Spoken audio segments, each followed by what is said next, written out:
What's happening? Andy here. I am joined today by Sam Errigo. Sam is COO of Konica Minolta. How are you today, Sam? I'm doing great, Andy. Good to see you.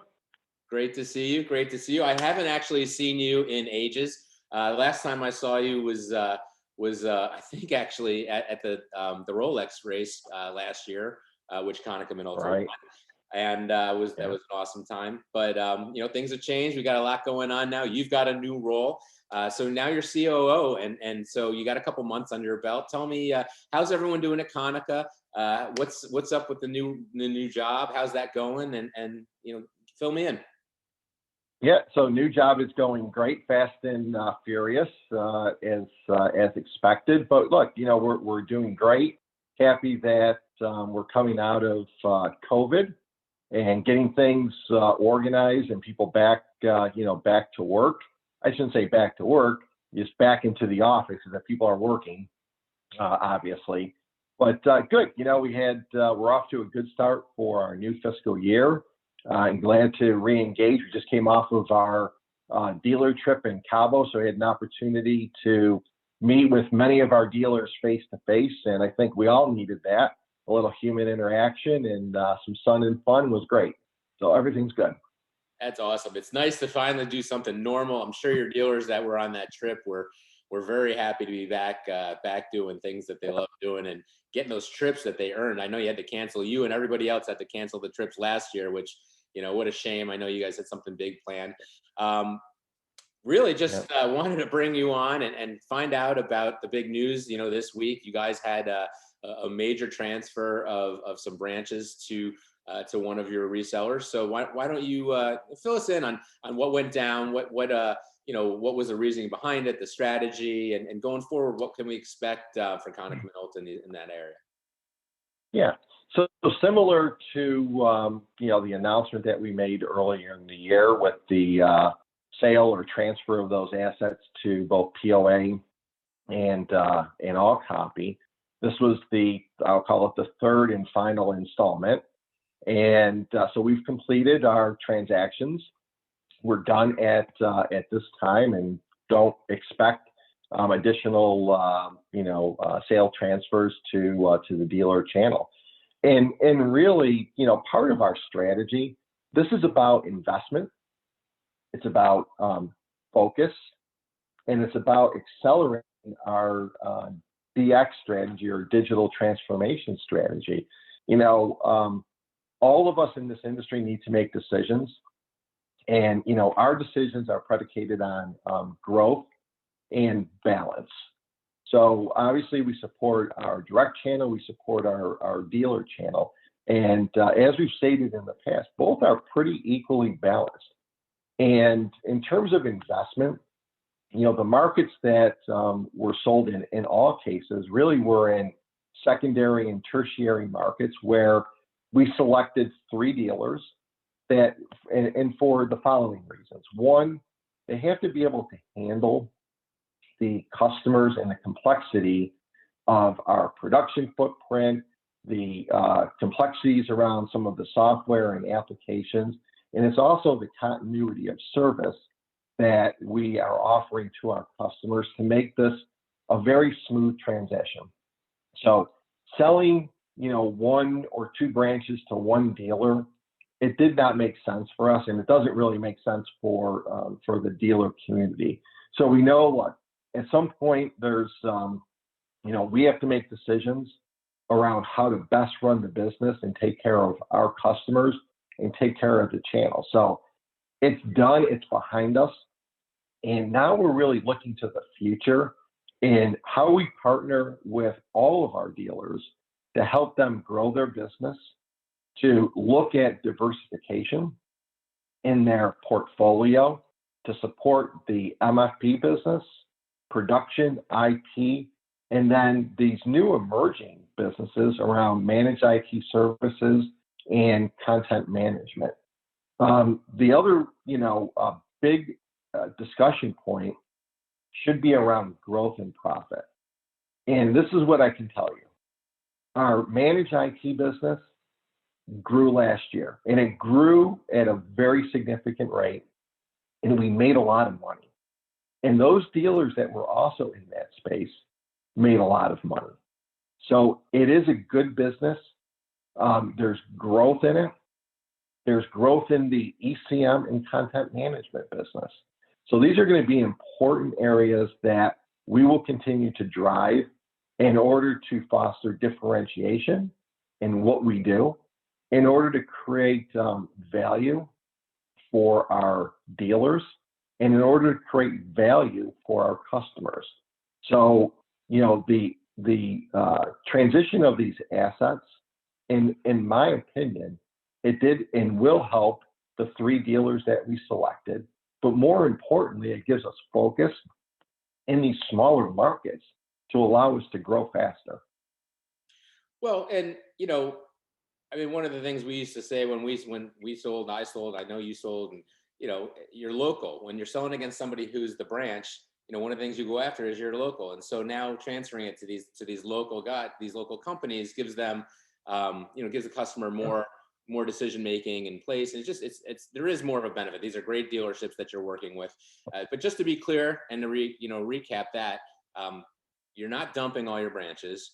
You just kind of spun off a few of them that, you know, you just thought would be better managed in a different way.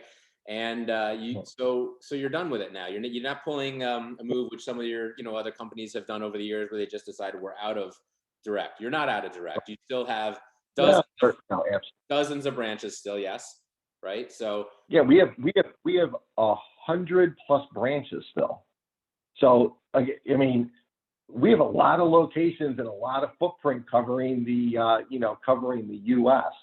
So look, we are accelerating. We have a very strong and highly profitable direct operation. It is a growth engine for our company. So we are investing, and now the focus is in these larger markets. We'll double down. We're going to grow. We're still hiring. We're investing in the business.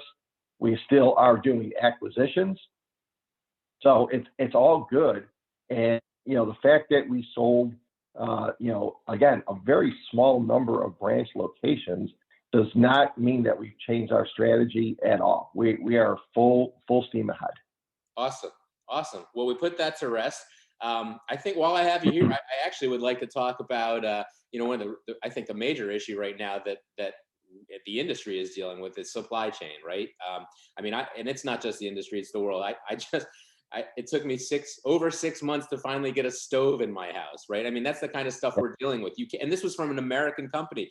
Everything is sitting on docks. Everything is sitting on rails, and just nothing's moving. There's no chips, right? Unless you're the automotive industry, no one can get their hand on these chips because of that fire back last fall. We've got major issues with product manufacturing slowing down. You know, where's Konica in all of this? Where's the industry, in your opinion, you know, in all this? And you know, what's going to happen? Right. So, Andy, that's first off, that's a great question, right? So let me respond to this. You know, you brought up it took you whatever it was, 6 months to get a stove. Go to Home Depot. Go to Home Depot and go try to buy a refrigerator. Do you know when you're going to get your refrigerator? November or December. That's just the reality of the world we're living in. So the shortage around supply chain is across every single industry, every market. No one will be unscathed by this. So that's the reality. The question now is for our industry, how do you react? Yeah. Right? How do you react? And what are you going to do? Right? And, you know, as much as I hate to say this, this will force, right, our entire industry. If we thought COVID was disruptive, this issue that we face will be equally as disruptive in terms of, you know, revenue and getting access to inventory to run the business. It's going to be slow and it's going to be bumpy, regardless of, you know, the manufacturer. That is the reality that we all will face. So, you know, our message to our dealer community has always been around diversification. If you have not diversified and all you focus on is selling, MFPs, it will be challenging.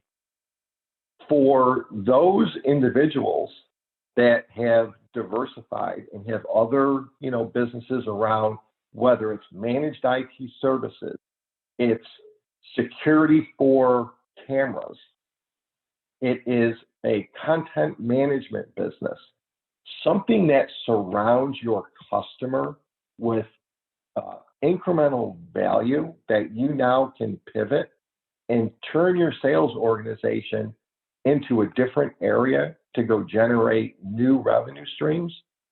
It will be a challenge. It will be, and that is going to be the reality. The other thing around supply chain, is remember, all of your customers today have MFPs. They have them, right? Our industry, we live around, lease expirations. It hasn't changed. I've been doing this 30 plus years. Everything is built around the lease.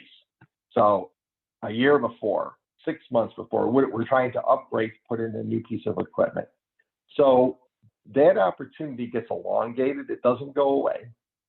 But now you have the opportunity to go in and do some things differently with that customer. And we've encouraged our dealers to, if you're using a CPC, get that customer off a CPC.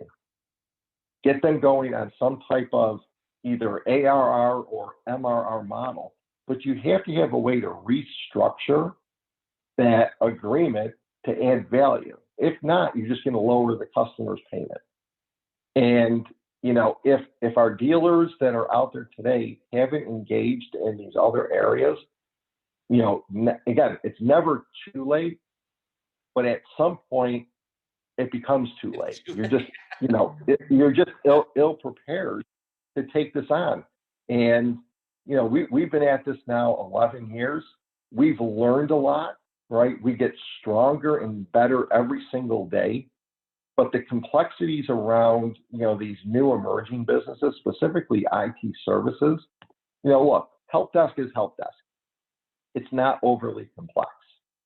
But when you start adding in security, when you start adding in, other components around compliance and audits, there's way more to that. And you need resources in order to support those aspects of the business. So, the longer you wait, it's not like you get a little behind, you get a lot behind. And, it's not too late to pick up the phone. If you're a Konica Minolta dealer, you know how to get in touch with us. Call All Covered, call our ECM practice, and engage with, the people that do this for a living every single day to make sure you secure, your customer base and add value. Yeah. So supply chain, it's really going to, in my opinion, accelerate, the need for transformation, the need to create value for your customer. Well, it definitely shows you that you need to be diversified in order to just, not get hammered if you're selling 95% of your revenue is coming from your office equipment, from selling hardware and service and supplies, and then Right. it just stops, you're done, right? So it's a big wake-up call for those that we're really focused on just that. I mean, we all know that that's going to continue to decline for a while, indefinitely probably. Sure. It shouldn't fall off a cliff and just go away. But every one of these companies out there, I think, is probably looking, if they, always looking for new things, new areas to expand, even if you're already in managed services, even if you're already in security and some other areas. And if they're not getting in, there's just money being left on the table. I mean, we both know one of your dealers last year, I guess at this point, it was probably 2 or 3 years ago, got like a $25 million deal with a law enforcement company with cameras and security, right? Right. There's just tons of money to be made in peripheral industries. And so, it is a good way to offset the supply chain issue that we are currently faced with, will be continue to face with. So let me ask you to look in your crystal ball, and I'll definitely hold you to this. So how long do you think the supply chain issue we're all faced with, looking forward, from what you've seen, from the conversations you've had with Japan, with factories and in your own world, and then just in general, when do you see this starting to ease up? When do you see the chips starting to flow again? And And All right. So so I'm on daily calls on this very topic, and it is very fluid. So, best case scenario, I think, manufacturing on, chips is starting. They're starting that process, but it is going to be slow. I think it's going to be more of a trickle effect of inventory coming in. It could take 3 to 5 months, right? Maybe 6 months to work through, these issues. So it is, and again, Andy, it may change. I don't want to panic people out there, well, but it will be. we're already in it now, right? So you're not. It is. It's going to be fluid, right? So we're doing our very best with, with our dealer community. We're watching our inventory levels. We are managing effectively, and so far so good. But there does, come a point where it's going to slow, right? Check, go look in Los Angeles, in the docks, the ships that they are just stacked up with inventory sitting at sea. So longer lead times for products coming into the U.S. for everyone, right? For everything. Not Konica, this is a industry wide. So we need to prepare, right? Make sure that we're working with customers. Take orders.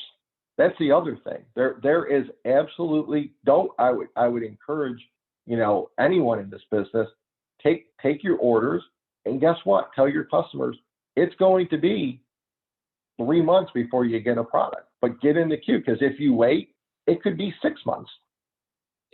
Yeah. Don't stop the engine. Customers are, while they may be upset or annoyed, I think they're being conditioned to understand that. They've all done what you said before, walked into Home Depot for a refrigerator, or like I said with the stove, right? We're experiencing this in our daily lives, and we're coming to maybe not expect, but at least tolerate, right? So, obviously it's best not to be put in that position. If you can stock up on inventory, stock up on inventory. If you can, put stuff on. I've had several conversations with dealers on this topic, and they're asking, do I roll the dice and put money in inventory? And we talked earlier about, when this first hit, a lot of dealers stocked up on supplies, thinking that was going to be the issue, not foreseeing where they were close, but it wasn't the supplies. It's really the hardware that's going to be the problem more so. Right. So, and even supplies will dry up once the hardware gets back into the field. Just manufacturing is slow right now, and stuff is sitting on boats, right? So, so just buckle up and ride it out, and just keep looking the future, prepare, right?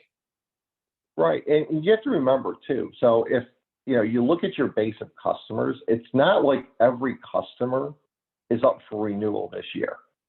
So that's the other thing. I would suspect that probably 85% of the installed base is secure and not up for renewal. So you're talking about 15% of your customers that potentially, their leases will expire. And so what? You know what? You go month to month if you need to. You elongate those leases for some duration of time. Yeah. There's a lot of things that you can do to be smart about the business. The other thing we have to take into consideration is usage. So over the last, call it 15 months, most of those units that are out there haven't been running all that much, right? Down, right. Yep. So you bought yourself, at least in terms of reliability on a product, you probably bought yourself at least 12 to 15 months where you're not going to get increased service calls. The machine is still running fine. And we also have to remember the customer does have a machine.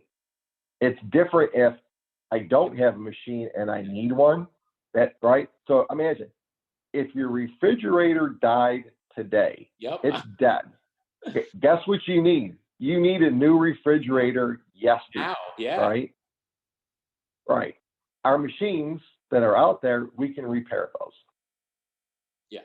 So so there is a little bit of a difference. And so, we have to focus on the upside potential, which now becomes the acceleration of, digital transformation and selling software and services to help augment this period of, slow inventory. And hopefully, look, best case scenario is the chips get produced faster, we get inventory faster, but it still doesn't negate the fact that we need to be prepared as an industry for business transformation. You have to be prepared. We are in the midst of it. It will accelerate. Those that are ill prepared, the long-term prognosis is not good. Yeah, I agree. Right? It's just going to be really, really difficult. Yep. So, you get behind and then you can't catch up, right? I mean, that's what happens. And, right. and you've seen that before. And you've seen that with lots of companies in our world and elsewhere over the years. So it's just, you got to stay on top of it. And I mean, there's a lot of opportunities right now for companies and, opportunities for acquisitions, mergers, opportunities for moving in new directions. Your customers have new needs that they didn't have 6, 12, 18 months ago, right? There's a remote workforce that needs to be supported, which, by the way, All Covered is perfectly positioned to support. I mean, that's what you do, right? So, I mean, there's a luxury at Konica Minolta that some other manufacturers don't have in their portfolio. So, you are well positioned for all that. It is going to be a challenge for just getting through the next 6 months, 12 months, I guess, with the supply issues. And you're no different than anybody. But it's going to be a pain in the neck, man. Yeah. It's going to be tough. And I just want to make sure, Andy, too, the other thing as part of our strategy, it's really the MFP model, right? And what I mean by that, today we're roughly, call it 17% market share, right? That's where we are today. So I have a long way to go to get to 100%. And I don't really care if so volume's going down 1 or 2 or 3% or 5%. That really doesn't impact, my decision for growth. So, the opportunity to secure more units that are, from our competitors, and we compete every day, we should be looking for growth and doing this in a manner that allows me to link my MFP and or production or IP with other services. That's that MFP model. And now converting to, an ARR or MRR type model with a high level of predictability so that we're guaranteed these revenue streams for 36, through 60 months. That's the model that we're going after, and highly focused on growth for the MFP and production and IP market. We're going to grow. We're going to be aggressive and take share. Adding those services along with it allows us to differentiate, extract more value, and hopefully generate, better margins along the way. Well, folding everything into larger contracts with more products, more services, it's always a better way to put margins into a deal, right? It gets harder to determine, when you walk in and just say, how much are you paying for your copier? That's, it's a price war and nobody makes any money on that. But when you can fold in services, you can fold in print management, you can fold in security and things like that. There's gray areas. There's a lot of, a lot of margin potential in there. And that's why dealers do it, right? And that's why you're telling them to do it. So it's nothing new. You guys have been preaching that, like you said, 11 years since you got All Covered and a lot longer than that, really. But this was great, Sam. I really appreciate you taking the time, especially with what's going on right now, for you to fill everybody in and tell us what's happening. Congrats on the arrangement you had, getting rid of some of those dealerships and getting things, the ship pointed in the right direction the way you want it. And it'll be exciting to see you guys. I can't wait till we can actually go to a meeting though. And there you go. Konica Minolta meetings are, they are some of the best meetings. I will say, there's a lot of good ones out there, but you guys are right at the top with them. So I miss them. I do miss them, and I am tired of buying my own drinks. So we got to get these going again. Now, seriously, sincerity, thank you, Sam. This was great. Any last shout outs? Any last message to anybody before we sign off? No, just to all the dealers out there. Stay the course. If we can help in any way, we stand ready to support our dealer channel, and wish everyone continued success. Very good. Awesome. Great seeing you, Sam. Thank you very much, Dave. All right. Talk soon. All right. Thanks. Bye. Okay.